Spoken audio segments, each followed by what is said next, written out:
So we have the lost sheep and we have the lost coin. So what's the word for today? Lost. Lost, okay. It seems like for a long time,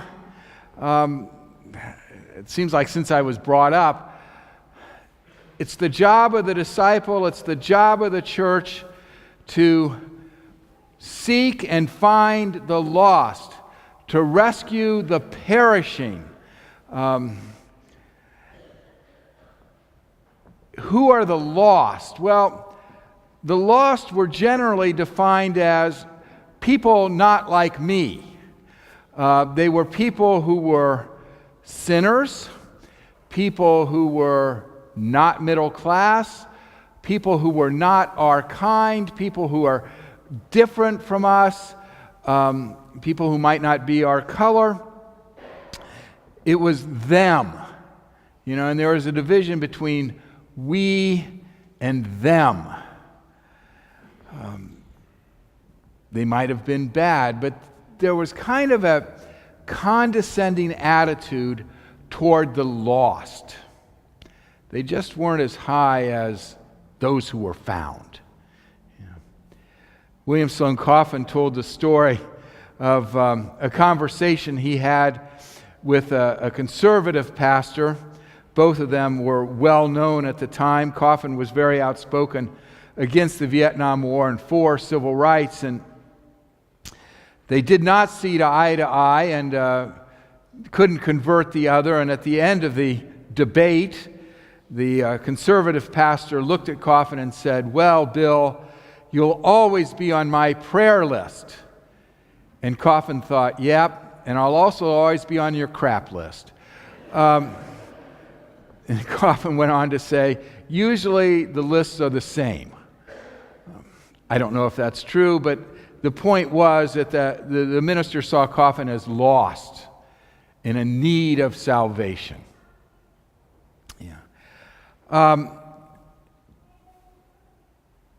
When Jesus told this parable, the belief is that he did not begin it by saying Jesus was accused of eating with sinners, and it does not end with Jesus saying there's more joy in heaven over a sinner who repents than over the 99 that stay in the fold. The belief is that those lines are provided by Luke, and they're Luke's interpretation on Jesus' original parable.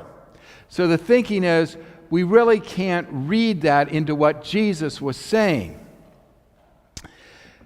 Jesus is not talking about God as the shepherd or God as the woman, because God doesn't lose track. God doesn't not see people. Psalm 139, if I go to the highest heaven, God, you're there. If I go to the deepest sea, you're there. God knows where we are. God does not lose us. So in the parable, it's not right to think of God as the shepherd or as the woman. The parable is really just about sheep and shepherds and a woman and a coin. Have any of you ever lost anything?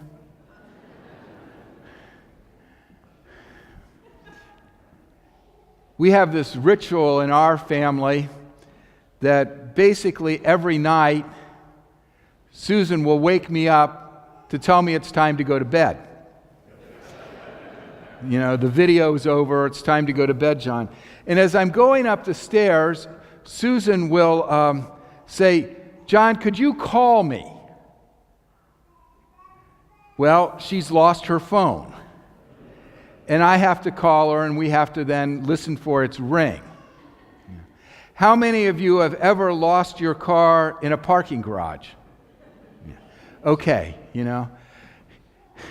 In these cases, did the phone lose itself? Did the car lose itself? No. We lost the phone. We lost the car. And in the parables, it's quite clear that the sheep didn't lose itself and the coin didn't lose itself. I mean, Jesus says, which one of you having 100 sheep and losing one, it isn't the sheep's fault. It's the shepherd's fault. Which one of you, a woman having 10 coins and losing one, does not go and look for the one? It's not the coin that gets lost. It's the woman who loses it. The sheep and the coin are not sinners. It's the people who lost them. Jesus is talking about things that are separated from the body or separated from the whole, but it's not their fault, and it's not on them. These are parables about counting, and how important counting is. And are we counting everyone? Who gets counted and who does the counting is very important. When we go on a mission trip, usually there are always 12 on the mission trip. That is the most cost-effective number to take. I count all the time on a mission trip. I probably count to 12 every 15 minutes. We'll all be sitting at dinner, and I'm counting to 12. We're in the cars, and I'm counting to 12. We're at worship, and I'm counting to 12. We're in the sermon, and I'm counting to 12. I'm always counting to 12 to make sure that everyone is there. And it's not uncommon that I'll count and get 11.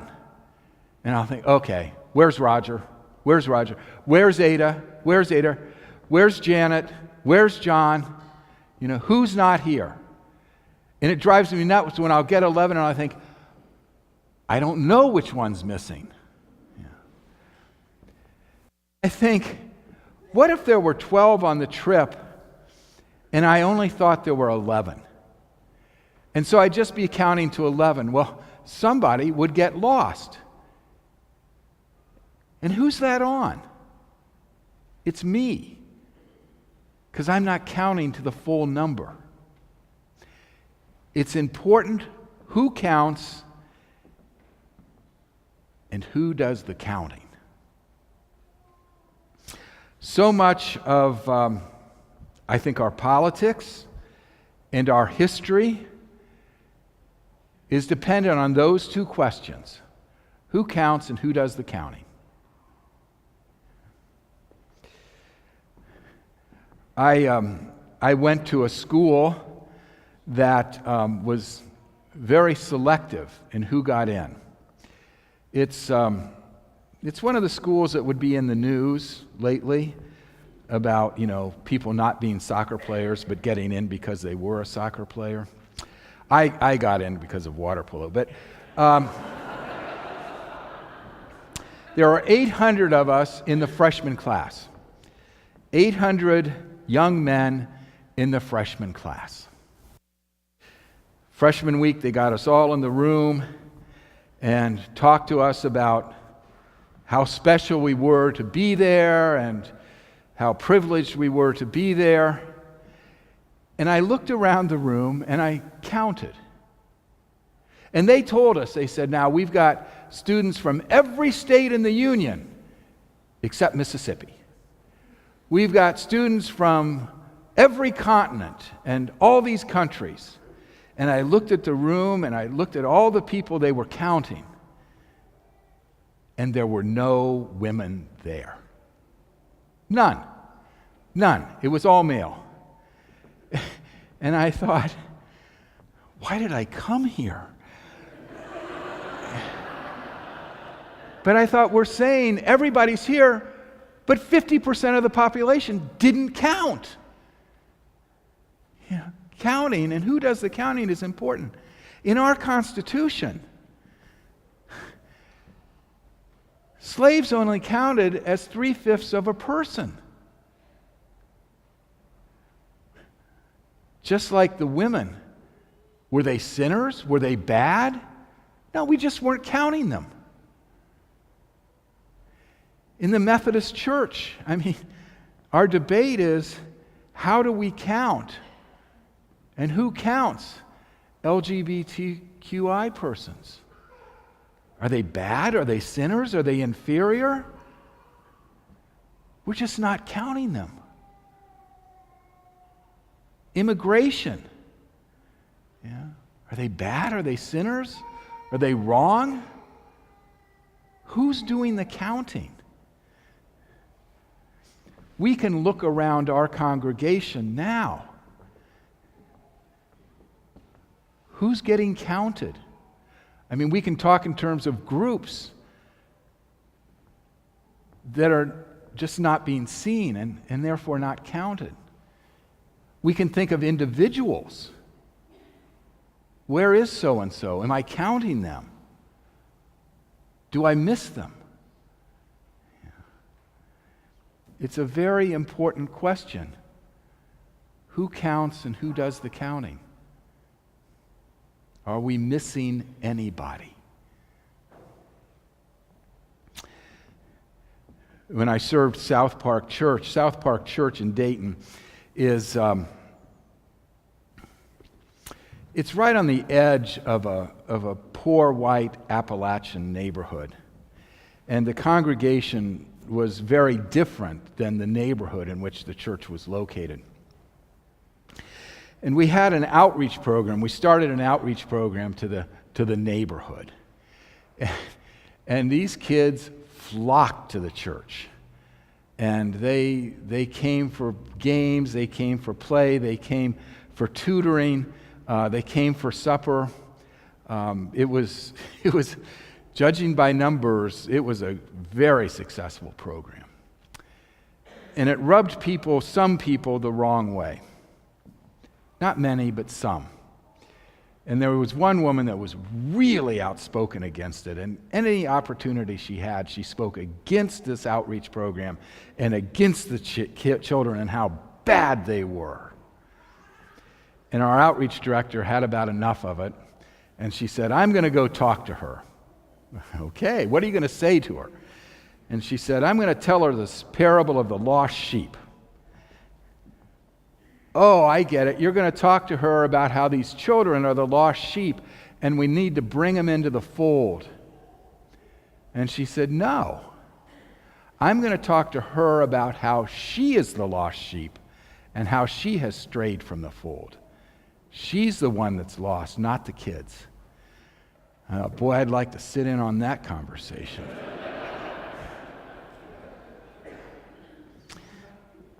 But this notion of who's lost and who's found is really fluid, isn't it? Gwen referred to it in the children's story. It's sometimes it's fluid who's on the inside and who's on the outside. Sometimes it's fluid in who thinks they're lost and who thinks they're found. There are times I'm pretty sure I'm lost. And just if there are found who think they're lost and there are lost who think they're found. And there are times when we're grieving and we feel lost. And there are times when we've had a setback and we feel lost. There are times when we are sick and we feel lost. And it's hard to just put labels on people. I think when we talk in terms of the lost, we do talk about them as people who are unlike us, and it's not helpful.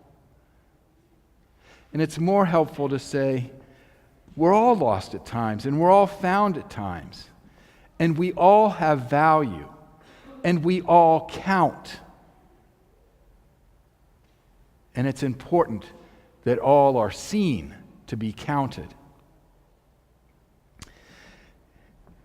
in this parable, there's no celebration until that sheep is found.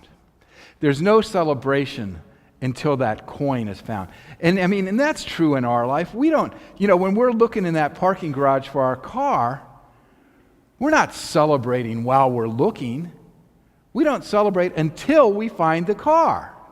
And then we're pretty happy about it. And then we start telling people about it. When Susan is looking for her phone, she's not in a celebrative mood. But when she does find it, she's pretty happy. And so am I, because then we can go to sleep. It's important. It's important to see everybody and to realize that the party doesn't start until everybody is present.